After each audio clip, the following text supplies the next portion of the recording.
Hi, welcome to Covered. I'm Vince Morgan. I'm Claire Cahoon, and welcome especially to this very, very, very special episode of Covered. This is our first ever Halloween special. Super excited about that. It is the best holiday of the year. You guys, I think Vince says stuff like he's super excited a lot, but if you could just see the childlike squished up grin on his face right now, something you need to know about Vince and I is that we are both obsessed with Halloween, truly obsessed. And so this was a brainchild of, we were having just kind of a Halloween themed brainstorm session, really is how I would describe how this idea was born. We were floating like, Friday the 13th happy hours and just anything remotely spooky that we could make it somehow connected to our work at Bracewell LLP, so that we could do spooky stuff at work. And here we are. We're making it happen. Right. And you call it obsessed. I call it devoted. But that's okay. Tomato, tomato. Yeah. It is definitely true that Halloween is just it's a really fun, festive time. And Yes. I think it makes everybody get to be a kid again, right? And Absolutely. Who doesn't want that? Have you put up your decorations yet? I have not. It is currently October 5th. So Yeah. I feel like So I'm you're behind late. schedule already, but I am seeing decorations at stores and a few intrepid neighbors are there already. I put all mine up this weekend. But I'm not. I'm a little behind the curve. Yeah. You ready to go? Oh yeah. Yeah. I'm still, awesome. I've got a few more things to add because I have some new kind of like plug-in things that I didn't have the right extension cord for, But I've got 3 skeletons hanging out in various places, 4 spiders, lots of spider webs. We've got lots of hands sticking out of the front lawn. So it's a very spooky scene. And it's only going to get spookier as the season progresses. The Halloween night itself, you pull out all the stops. So we've got an industrial grade fog machine and a little light, so everyone in the neighborhood can see that the house is very, very spooky and will hopefully want to come trick or treat. Yeah, I feel like you might need a truckload of candy. I'm not sure like so. the regular, let me get 5 or 10 of these bags. That may not be enough for you, Claire. You may need like wholesale. I hope you're right. Bulk quantities. So many trick-or-treaters, but I feel like there aren't a lot of kids in my neighborhood. So I'm gonna have to really, really do a lot of like natural on the ground advertising with my decor in advance. Like people need to know that I'm into Halloween so that it's like a destination point for any neighborhood kids that might exist. Yeah. Well, maybe we should call the news media and have them do a drive-by. That'll gin up some interest. The one intensely decorated house in Montrose, kids. Right. Check it out. You never know. You never know. Think about it. So listeners, how we managed to squeeze our love of Halloween into a work-related activity here is I ran some searches on Westlaw and I pulled some of the spookiest cases I could find about insurance law. And this is especially fun for me because I told Vince nothing about the facts of these cases. He doesn't know anything at all. It's a complete surprise. And he's not anxious at all. Are you, Vince? No, not a bit. Not a bit. I don't have any fingernails anymore, but, I'm fine. Yeah. I give you some like basic background, or not background, but, kind of general topics. So I'm not completely jumping out of the blue here, I guess. But it's all going to be new facts. We're going to talk about what's spooky in the case. We're going to talk about insurance law. It's going to be really fun, I think. Let's go. I'm ready. So our first 2 cases, I picked them in part because the underlying law stuff has to do with a lot of issues that are coming up in these COVID-19 claims that we keep doing, Vince, like these weird, how you apply weird exceptions to weird circumstances. And as we know, insurance companies have been a bit baffled about how to appropriately apply exceptions to COVID-19 losses. And they usually pick the inappropriate route, but that's what they do. So I wanted to start with this first case here out of the 11th Circuit Court of Appeals. It's called Robinson v. Liberty Mutual Insurance Company. And this one's actually been cited in a lot of the COVID cases. So this couple, they bought a house. A normal house, like the start of a horror movie, right? Family moves into this beautiful house. Sure. It's lovely. They've got all their boxes. They're unpacking stuff. With you so far. They'd done the inspections, everything's fine. They didn't think anything was wrong. They're smart people. But wait. Yeah, but wait until from the cracks of the corners of the house start crawling out an infestation of brown recluse spiders. Oh, I remember this case. Those are very dangerous spiders. Yeah, deeply. It would be like if the entire structure, if you touched it, you got like a 3rd degree burn, because basically there's spiders everywhere, right? And if you put your hand in the wrong place, you get bit. And it's not good for you. So that seems like a pretty dangerous peril that a homeowner's policy would cover. But Vince, what would your guess be about whether or not the insurance company thought that this was a covered loss under the policy? I'm going to guess that they said no, and that the court said yes. Even worse than that. What happened? They said no, and the court agreed. Oh, come on. Yeah. And you know why? Why? Because apparently brown recluse spiders are both vermin and insects. How is that possible? There's a lot of gymnastics happening in this opinion, is how I would describe it. Wow. Like, the court's talking about today we accept the scientific community distinguishes between arachnids and insects, as we all know. I mean, sure, if you I feel like that's like elementary school students don't look at a spider and say that's an insect. They say it's a spider, right? Yes. Yeah. And then when they're talking about the vermin thing, I mean, that's the one that I really don't understand, I guess. Like, how would you describe a vermin? If someone's like, there's a vermin infestation in my new house, my guess would be like mice, right? Yeah. Raccoons. Yeah. Not spiders. No. No, that's not what I would think. No. So spiders are not covered. Is that what you're telling me? They're not, because. So they had an unlivable house. Yes. But it was excluded. Yes. That is terrible. Yeah. They say, although vermin might be ambiguous as to other animals, I feel like it's ambiguous here, but okay. We conclude that an ordinary person would understand a vermin in this context to include brown recluse spiders. That just can't be true. I would not think that. And I feel like I'm an ordinary person. I know. I think so too. Yeah, thank you. I'm glad you do it. Yeah, wow. Thanks, court, telling me I'm not ordinary. Yeah, I guess I'm not. Maybe I'm not. I would not think that a spider is vermin, and I would think a spider is a spider. And like they point out a couple of other cases that, a squirrel is vermin, a bat is vermin, mice and rats are vermin.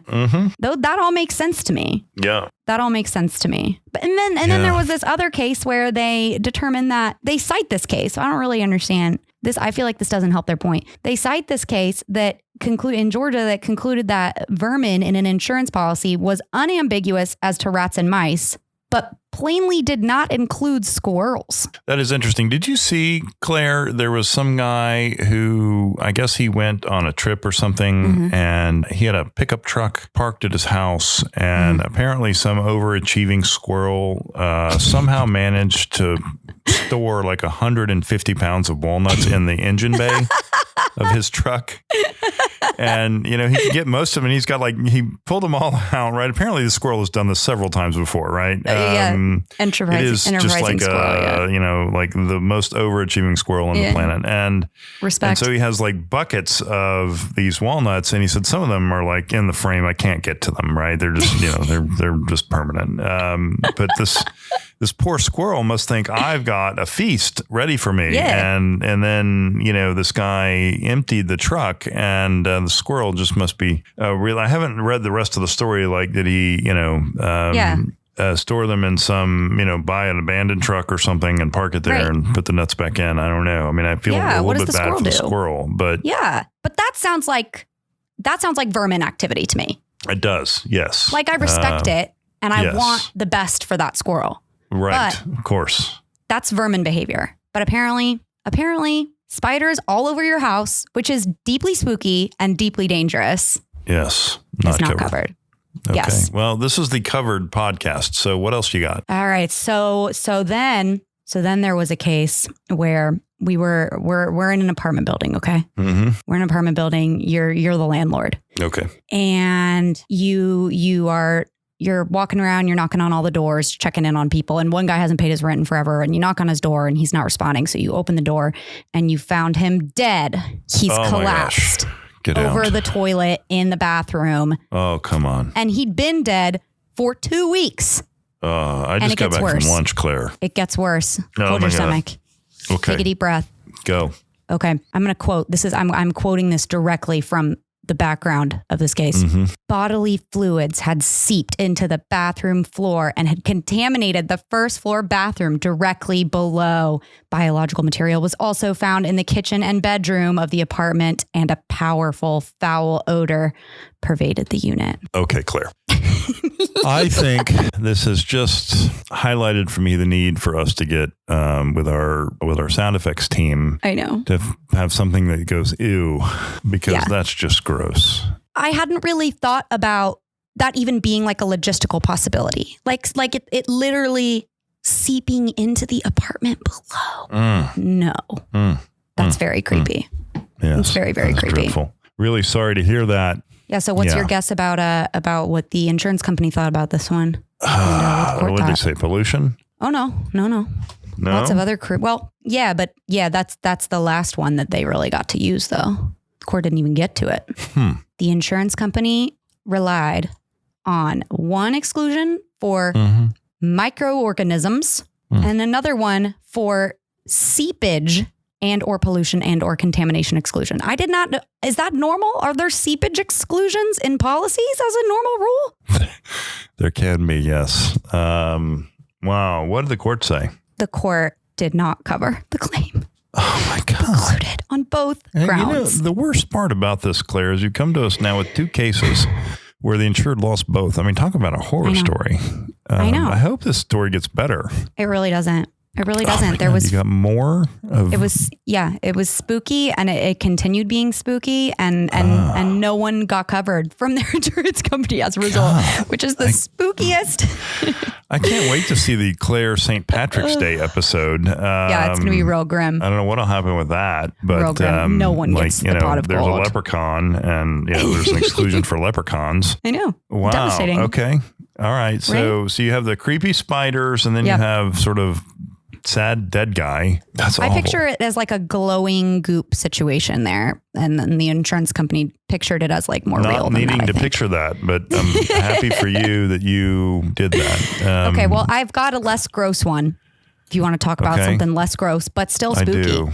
And this is one of my favorites too, because the opening line is very spooky and very, very on topic here. Okay, so this is a 10th Circuit case, and it's one of our least favorite kind of lawsuits, which is insurer versus insurer. But we'll forgive it for now because it's very on point here. And the case opens as follows. Oh, it's the case actually. By the way, the opinion was written by now Supreme Court Justice Gorsuch. Okay, and he opens it. The first sentence as follows. Haunted houses may be full of ghosts, goblins, and guillotines, but it's their more prosaic features that pose the real danger. That's a great opening line to an opinion. That is a good opening line to an opinion. So what happened? Somebody fall down the stairs? No. So this guy who was working the ticket booth at the haunted house. Yeah. And he fell down an elevator shaft in a haunted house. Shaft in a haunted house. Yes. In a haunted house. That sounds like a Disney ride, right? Don't they have the crazy hotel? Yeah. The Haunted Mansion movie. Yeah, no, they've got that in the Tower of Terror, I think. Yeah, the Tower of Terror. Have you ever ridden that? I have not. I would love it. It's a great ride, but it's just like that. Except in the ride, you're like actually in the elevator, you know? But from what I understand here, I mean, this guy just straight up fell through the shaft. Like So tell me, did the insurance company want to apply the terrorism exclusion since this was a haunted house? No. This case here is it's about a concept that I didn't really know a lot about. So that's kind of another reason why I wanted to ask you about it. It's about an escape clause. Can you explain that to me, Vince? And explain it to me and our listeners?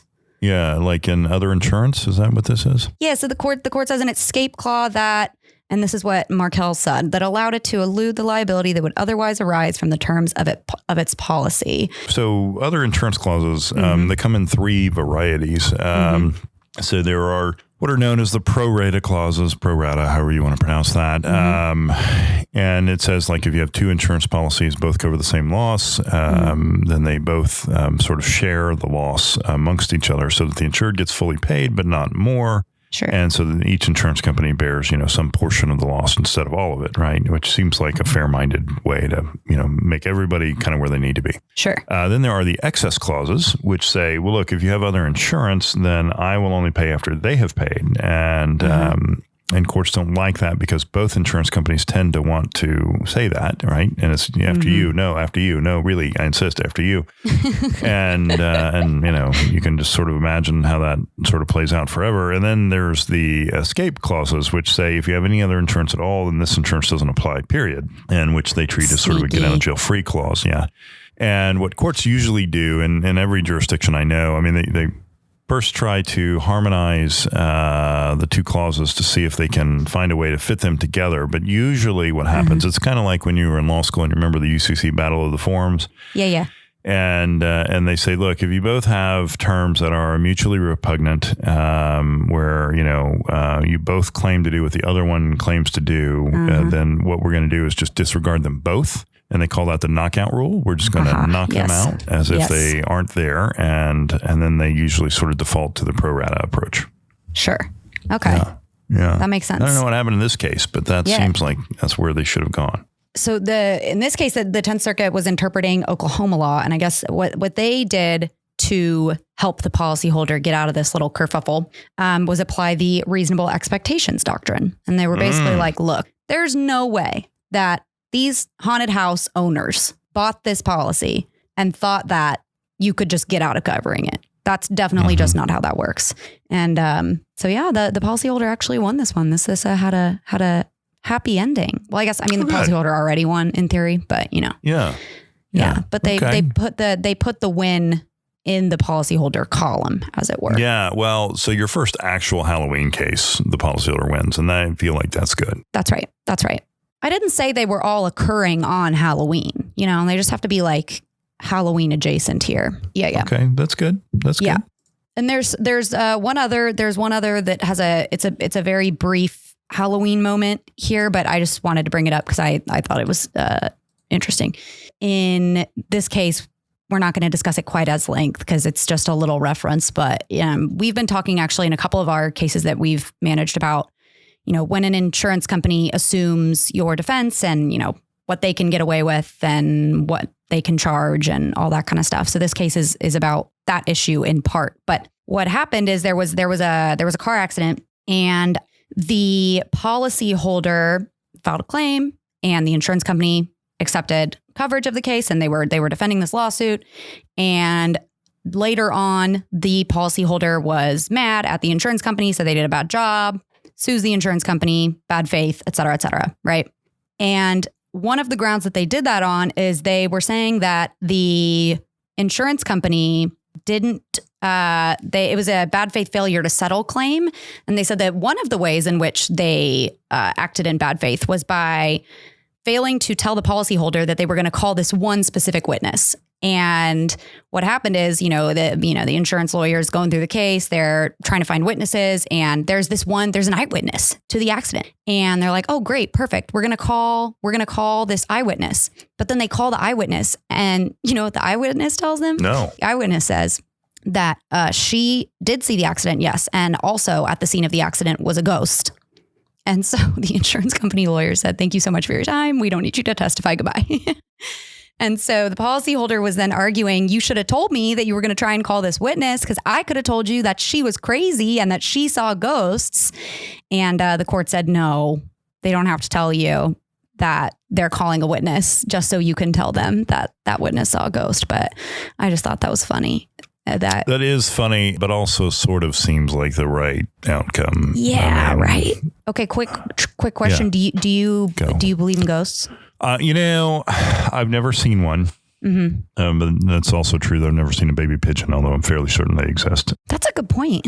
Yeah. But I don't know. I have to believe that if ghosts were real, there would be more sightings, more discussion. I don't know. I've seen those shows on TV, you know, like the Ghost Hunters, whatever, and they'll go in a haunted house or some haunted, you know, whatever, cemetery or whatever. And I've stayed at hotels that, you know, that are supposedly haunted. Oh, yeah. But did you get spooked? I did not. I kind of felt ripped off, to be honest. Oh, man. Yeah. There's this amazing hotel. It's one of those, there's a few sort of grand old hotels around America, and this is one of those. And supposedly somebody was murdered, you know, 100 years ago, and now haunts the, you know, the fifth floor of this hotel. And so I was trying to stay on the fifth floor, right? And absolutely.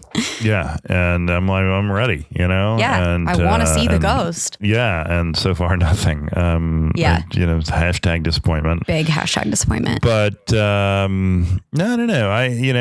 I'm a skeptic. How about you, Claire? You think ghosts are real? I think I'm kind of on the same page, skeptic. I certainly, if I'm a lawyer and I'm calling a witness to testify about a car wreck, I don't think I'm going to rely on the ghost sighting witness. I don't think I'm going to do that because even if I'm like a optimistic skeptic about ghosts, like it would kind of be cool in theory, but I don't know how the judge feels about ghosts. And I feel like that's an inappropriate question to ask a judge. Like, excuse me, Your Honor, do you believe in ghosts? I don't think that's a good winning case strategy, but I could be wrong. Right. Apparently the insurance company thought so. Okay. So for our last case here, this is our grand finale case. All right. And this case has very little to do with any actual issues of insurance law, but we're suing insurance companies here. Okay. And the insurance company mostly loses. So it's a good ending. They win a little bit, but they mostly lose. But I wanted to talk about it because it's a fascinating story that is very spooky, involves ghosts potentially in theory, not like explicitly, but I think there's probably definitely ghosts involved. But more importantly, it involves a shipwreck, which is a categorically spooky situation. Vince, how familiar are you with the wreck of the SS Central America? It rings a bell, but not a very clear one. Tell me about it. Okay. So the SS Central America was known as the Ship of Gold, and it sunk in a hurricane in 1857. And it was, at the time, everyone was really freaked out about it because they called it the Ship of Gold because it was filled with prospectors from the gold. They were doing gold rush stuff. Sure. And so they took all their gold that they got from the gold rush and they put it on the SS Central America and they were on their way, right? And then there was a freak hurricane and the ship sunk. And at the time they knew that it had at least 10 tons of gold on it. Wow. And there were, obviously one of the reasons they knew that there were 10 tons of gold is because it was insured. They had taken out policies on all this gold and on the ship. And so there were tons of insurance companies that would really prefer that the ship did not sink into the ocean. But alas, it did. So flash forward, Vince, to the late 1900s. Somebody found it. Back in, yes, a group called the Discovery Group, who was led by the now infamous Tommy Thompson. Okay. He took a crew. He spent, classic movie stuff, right? He got the maps. He got the radar systems. He did the search he found the boat. Yeah. And he pulled up tons and tons of treasure. But now we're estimating after the fact, now that they've kind of like looked at it and really know how much is down there. They think that he only actually excavated like 5% of the ship. So there could be a lot more. But even what he excavated, they think that in today's money, it would be worth around like $50 million. And I thought you were going to tell me like they put too much gold on the new ship and it sunk too. But that would be too sad. We can't end on that. That would be a classic insurance case, right? It would. Yeah, it would. Yeah. And the insurance companies, like they hear about Tommy and his group finding all this gold, and they decided that they thought it was theirs. Yeah. They were like, well, we paid out all these claims to all these people like over 100 years ago. So at this point, like, Are the insurance companies the same company by any stretch of the imagination? No. No. No one who worked there is alive. They've all been like merged and broken apart and stuff, I would think. And they're like, yeah, no, these are definitely, it's we reimburse all these people. We paid out their claims. And so this gold is ours. Sorry. I think that's a pretty tough subro claim. I mean, they have a pretty good argument that they paid the claim and they have an interest in. I mean, I still think that the shipwreck finder, right, gets, premium for, kind of doing the work, right? But I understand the insurance company's argument on that. Well, interestingly, the reason that they were in court so much is because Tommy and his group, they accused the insurance companies of deliberately destroying the policies, the original policies and a bunch of the original claim documents, right? Huh. So he's saying like, well, you guys destroyed all these claim documents so that no one could go, no one had anything to go off of to maybe help them find the treasure, et cetera. And now since you destroyed all these policies and all these claim documents, what proof do you have that any of this money is actually yours? And they had some proof, but the court said, okay, we've got insufficient evidence to say that it was deliberate, right? Yeah. But in the end, the court allowed the treasure hunters to keep at least 90% of what they found. Wow. They were like, wow, you guys could only really prove like that last little 10% here, and you guys have to go allocate who that belongs to because the documents are crazy and we're not going to get involved there. Interesting. It's great. Yeah. And then there was all this crazy drama because this Tommy guy, I guess he completely disappeared after this decision came down, and he was like on the lam from August 2012 to 2015. And then they found him in Palm Beach and they can't find is this the guy that's in jail for contempt? Probably. Let's see. I don't know if he's there now. Yeah. I tried to figure out like where he was now and I couldn't see a whole lot. They haven't talked about it since like in November 2018, there was a big jury trial and his investors got it in the Discovery Group. They got awarded $19.4 million in compensatory damages because of this guy disappearing and taking stuff. And he's being accused of taking like 500 coins worth around $2 million. And he skimmed some off the top and stuff. But I mean... I honestly, a part of me is kind of like, how can you blame him? Like if he's put all that time into really looking for that treasure, using all the maps, going down there into that spooky ship and you find 500 coins, it'd be really hard to part with that. Well, Claire, I feel like I've learned as much about Halloween as I have about you during this episode. I don't think I've ever talked more in an episode. I'm interested in all of these opinions. Did any of the courts seem to? I actually argued a case on Halloween once. I had an oral argument and an appeal, and we thought about wearing costumes. And they called the case, and they said, we're now going to hear whatever the name of the case was, and I stood up to go argue for our side, and the chief judge in this court said, actually, Mr. Morgan, we'd like to hear from your co-counsel. Wow, rude. And I said, okay, sure, that's fine, Your Honor. He's a very good lawyer.